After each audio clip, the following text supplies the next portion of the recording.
বাংলাদেশে আবার শুরু হয়েছে শিশু কিশোরদের বৃহৎ প্রতিভা যাচাই প্রতিযোগিতা মার্কস অলরাউন্ডার।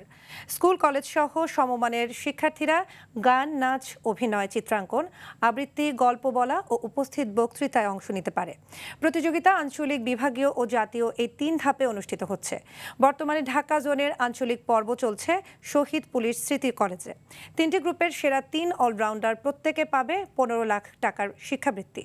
বিভিন্ন পর্যায়ে মোট 1 কোটি টাকার বেশি পুরস্কার রয়েছে। এছাড়া 54 জন সেরা পারফর্মার স্বর্ণ, রৌপ্য ও ব্রোঞ্জ পদক পাবে এবং জাতীয় চ্যাম্পিয়নদের প্রতিষ্ঠান পাবে কম্পিউটার।